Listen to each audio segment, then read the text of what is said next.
అందరికీ నమస్కారం. Welcome to special focus. Trending politics ఏంటయా అంటే తప్పు మీద తప్పు. వైసీపీకి ఇదే లాస్ట్ ఛాన్స్. ఎలా వైసీపీకి ఇది లాస్ట్ ఛాన్స్ చెప్తాను.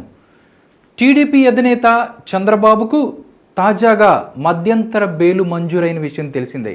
అయితే అంతకు ముందే న్యాయస్థానంలో తీర్పు రిజర్వ్లో ఉన్న టైంలో న్యాయస్థానాలు చంద్రబాబుకు బెయిల్ మంజూరు చేస్తారనే కంగారులో వైసీపీ సర్కారు బాబుపై మరో కేసులు సిద్ధం చేసింది. మద్యం కంపెనీలకు అక్రమంగా అనుమతులిచ్చారని బాబును A3గా పేర్కొంటూ ఏసీబీ కోర్టులో చంద్రబాబుపై మరో కేసు నమోదు చేసింది ఏపీసీఐడి. ఇప్పటికే స్కిల్ కేసుతో పాటు ఇన్నర్ రింగ్ రోడ్, ఫైబర్ గ్రిడ్లలో టీడీపీ ప్రభుత్వం హయాంలో అక్రమాలు జరిగాయంటూ కేసులు నమోదు చేసిన వైసీపీ ప్రభుత్వం ఇప్పుడు తాజాగా మద్యం కంపెనీలతో మరో ముందడుగు వేసింది.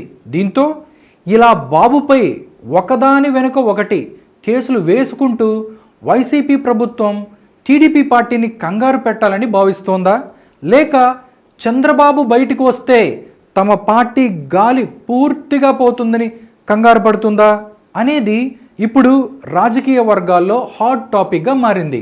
ఒకవేళ వైసీపీ వాదనే నిజమని భావించినా అక్రమ మార్గంలో గత ప్రభుత్వం నుంచి అనుమతులు తెచ్చుకుంటే అటువంటి కంపెనీల మద్యాన్ని ప్రస్తుత రాష్ట్ర ప్రభుత్వం ఎలా సక్రమ పద్ధతిలో ప్రజలకు విక్రయిస్తుందో కూడా చెప్పాల్సిన అవసరం ఉంది కదా. ఆయా కంపెనీల అనుమతులు రద్దు చేసి సదరు కంపెనీల యజమానులను కూడా అరెస్టు చేయాలి కదా.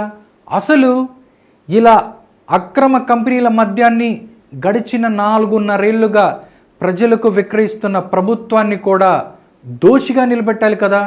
ముందు ఈ ప్రశ్నలన్నిటికీ సమాధానం చెప్పాల్సిన బాధ్యత వైసీపీ ప్రభుత్వానిదని రాజకీయ విశ్లేషకులతో పాటు రాష్ట్ర ప్రజలు కూడా ప్రశ్నిస్తున్నారు. అయితే వైసీపీ బ్యాచ్ వాదనలు ఎలా ఉన్నాయంటే ఇవేమీ నేరాలు కానే కావట, తప్పంతా కేవలం అనుమతి ఇచ్చిన వ్యక్తిదే అట. దీంతో శిక్ష పడాల్సింది కూడా కేవలం చంద్రబాబుకే అనే ధోరణితోనే వైసీపీ ప్రభుత్వ తాజా విధానాలు ఉంటున్నాయి. చంద్రబాబుని ఎట్టి పరిస్థితుల్లో జైలు నుంచి బయటికి రానివ్వకుండా ఉండాలనే ఒకే ఒక ఉద్దేశంతో జగన్ సర్కార్ తప్పు మీద తప్పు చేసుకుంటూ పోతుందని విశ్లేషకులు సైతం అభిప్రాయపడుతున్నారు. దీంతో వైసీపీ అరాచక పాలనను ప్రజలు గమనిస్తున్నారని, వచ్చే ఎన్నికల్లో వైసీపీకి ప్రజలు తగిన బుద్ధి చెబుతారని రాజకీయ వర్గాల్లో చర్చించుకుంటున్నారు. ఎందుకంటే అధికారం ఉంది కదా అని తాము చెప్పిందే న్యాయం, చేసేదే చట్టం. మహనీయుడు డాక్టర్ బిఆర్ అంబేద్కర్ రాసిన రాజ్యాంగం ఒప్పుకోదు కదా. ఇది ప్రజాస్వామ్యం, ఇక్కడ పాలకులు మాత్రమే ఉంటారు, నియంతలు కాదు అనేది వైసీపీ నాయకులు ఇక ముందైనా గ్రహిస్తే రాష్ట్రంలో ఆ పార్టీ తన ఉనికిని కాపాడుకుంటుంది. లేదంటే ప్రజలిచ్చిన ఒక్క ఛాన్సే వైసీపీకి చివరి ఛాన్స్ అవుతుందని రాజకీయ నిపుణులు అంటున్నారు. ప్రస్తుతం ఏపీలో మద్యం కంపెనీల అనుమతితో వ్యాపార లావాదేవీలు జరుపుతున్నది ఎవరు? జేబులు నింపుకుంటుంది ఎవరు? నొక్కేస్తున్న కమిషన్లు చేరుతుంది ఎక్కడికి? అసలు తప్పెవరిది?